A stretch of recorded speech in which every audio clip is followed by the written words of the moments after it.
Today we're making a basic sweater and I'll be making mine off shoulder and cropped. You can customize yours to whatever length or size you want, and you can find the free written pattern with extra tips at vivcrochets.com or linked in the description. And if you find this tutorial helpful, please leave a like or comment to let me know. Thanks so much, and let's get started. For this project, I'm using Stylecraft Life DK yarn in Fern, Rose, and Oatmeal. This is DK weight, but you can use any yarn you want. I made a similar size medium weight one with Red Heart Super Saver. If you want the number of chains and rows I did in medium weight yarn, they will be listed in the written pattern. I also used a 4mm hook, some scissors, and a yarn needle, and stitch markers are helpful for the sewing portion but are optional. You can find the links for everything in the description. We're going to be starting with the sleeves and we're going to make a slip knot. To make a slip knot, place the yarn over your hand with the tail end at the bottom. Hold the yarn with your thumb and make sure this tail is at least about 10 centimeters long. Then wrap the top around 2 fingers to form an X. Then hook it around your pinky. Insert your hook under one side of the X. Then over and grab the other side and pull it through. Remove your fingers and tighten the knot. Now we can start chaining the width of our sleeve. To chain, yarn over and pull through. Again, yarn over and pull through. And we'll keep chaining until we get the width we want. So here I have 70 chains, and I can check about how wide the sleeve will be on my arm. It ended up being about 36.5 centimeters around my arm. And once you're happy with the width, we're going to chain 3 more for our turning chain at the start of every row. Then we'll skip those 3 and treble crochet into the next chain. To do a treble crochet, yarn over twice.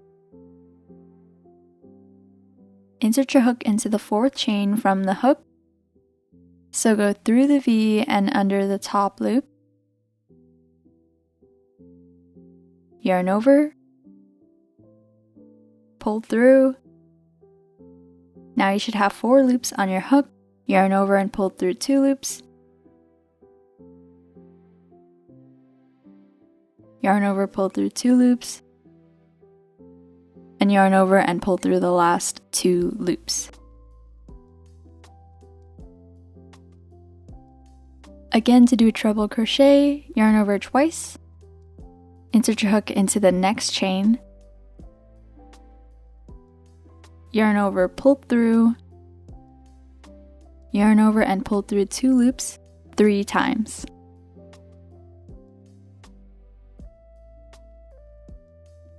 And we're going to treble crochet into every chain across.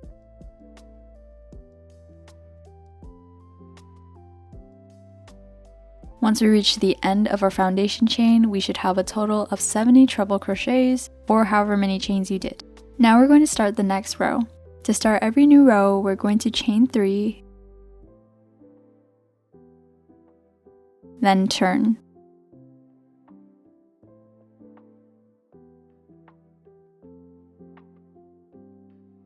Now we're going to be working under these V's on top. For our first stitch, we'll skip these 3 V's from the chains we just made and do a treble crochet under the next V. So we'll yarn over twice, go in from the side under the V,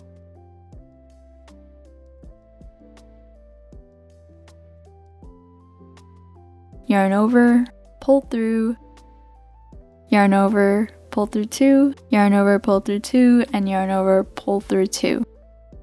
Then we'll move on to the next V. Again, we'll yarn over twice, go under the next V, and complete our treble crochet.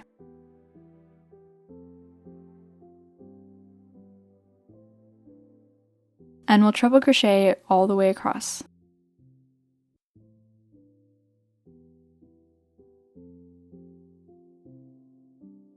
Once you reach the end, make sure you don't miss the last stitch, which can be a little hard to see.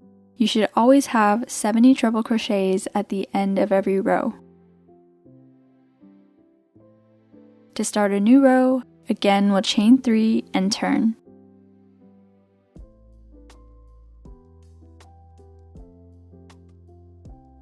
and we'll treble crochet across under the V's.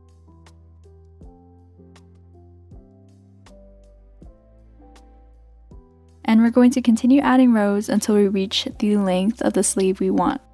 I did 32 rows for my sleeves, and the final dimensions for my sleeve panels are 36.5 centimeters wide by 40 centimeters long. Now we can fasten off, but we're going to leave an extra long loose end to use to sew the sleeve panel to the main body panel. To fasten off, chain 1. Then we're going to cut our yarn long enough for sewing. I usually do about twice the length, so twice the width of the sleeve panel. And you can also do a little extra just in case. Then pull through with your hook and tighten the knot.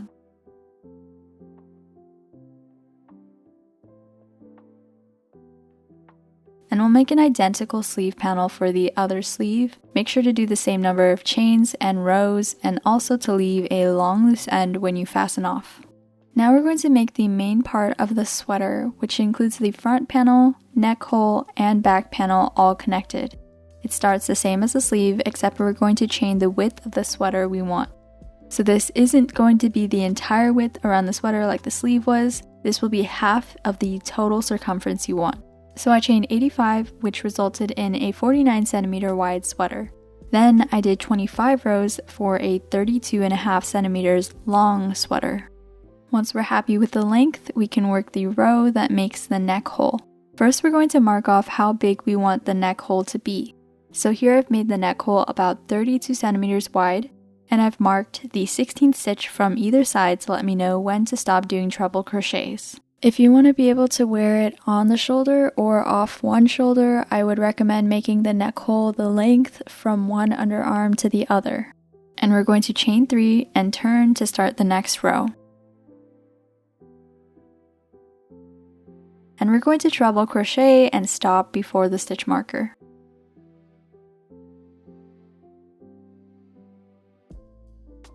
So here I've done 15 treble crochets. Now we're going to chain the number of stitches from one stitch marker to the other. We don't have to count it, we can just do a little math.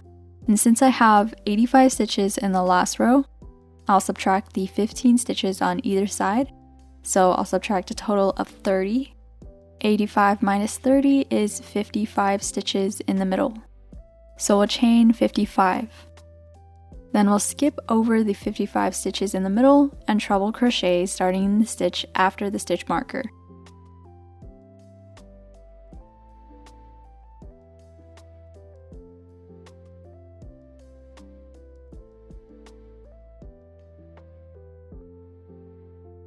And we'll treble crochet until the end of the row. And here is the neck hole. You can see how this fits over your head and on your shoulders.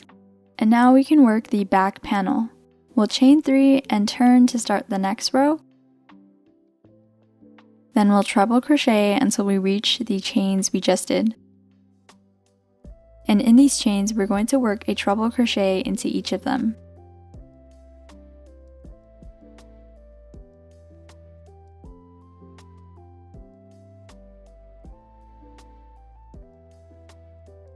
Then we'll treble crochet into the end of the row. This row should have 85 stitches again. And now we can just continue working rows until we get the same length as the front panel. For me, I did 25 rows for the front panel, so I'll do 24 more rows.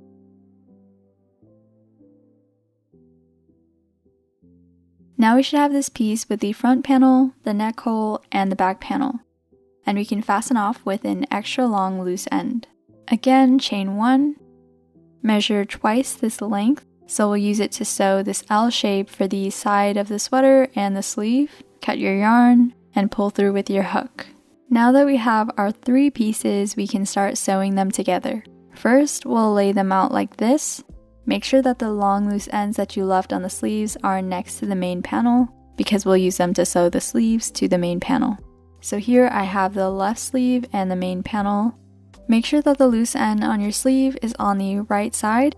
You can either flip the sleeve panel or rotate everything so the main panel is at the top and the sleeve at the bottom.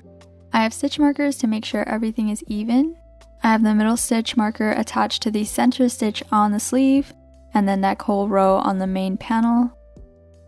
Then without stretching anything, I place a stitch marker connecting the ends of the sleeves to the main panel. Make sure that the number of rows from the neck hole row on either side are equal. I have the ends of the sleeves attached to the 14th rows from the neck hole row, but it's okay if yours is different. Now we'll start sewing. So first we'll thread the yarn into our needle. You can use any method you prefer, but I'll be showing you the whip stitch method. If you're using different colors for your sleeve and main panel, I would recommend doing the mattress stitch instead if you don't want the color to show through. Then we'll take the row with the stitch marker and go under a loop in that row and pull the yarn through.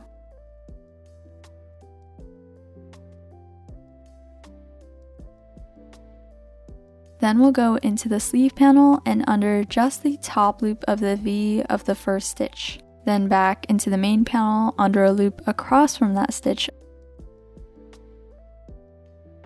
and pull the yarn through.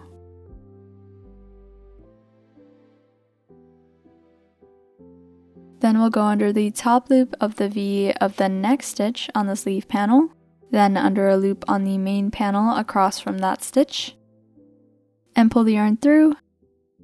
Make sure you're pulling the yarn all the way through every time so it's taut, and we'll continue like this all the way across.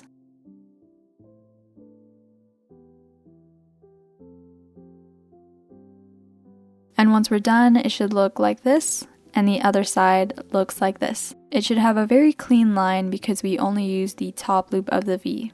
Now we can tie a knot so the seam doesn't come loose. To tie a knot, go under a loop with your needle, pull the yarn partway through, then go into that loop and tighten the knot. And repeat that one more time for a double knot.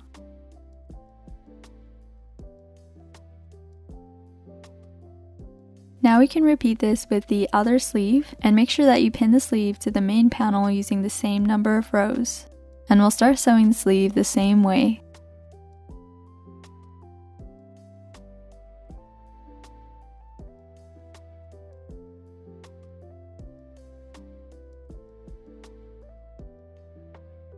And make sure you tie another double knot at the end. Now the pieces should all be connected and we can fold the top down like this to finish sewing.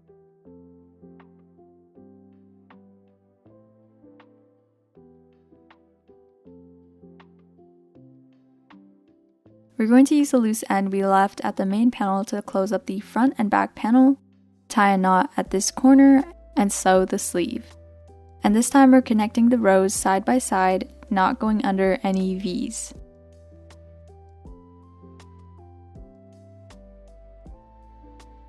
And for the other side, we'll attach our yarn. First, we'll measure out how much we'll need, and again, I'll do twice the length we'll be sewing. Then cut the yarn, and to attach it, go into the corner with your hook and pull the yarn through. And we'll double knot it, and make sure the loose end you leave is about 10 centimeters to weave in later on.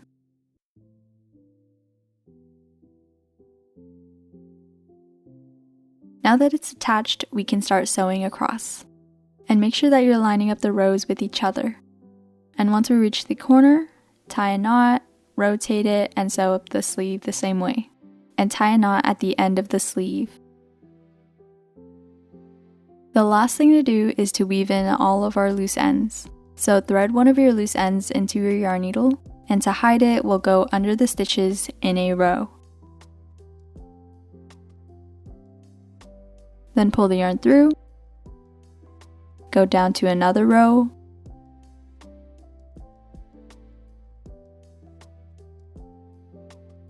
and go under the stitches in the opposite direction.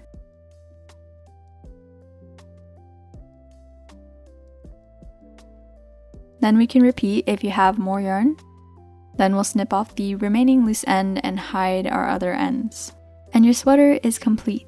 That's all for this video. I hope you enjoyed this tutorial, and if you did, please leave a like, comment, and subscribe, and let me know if you have any questions. Thank you so much for watching. I'll see you next time.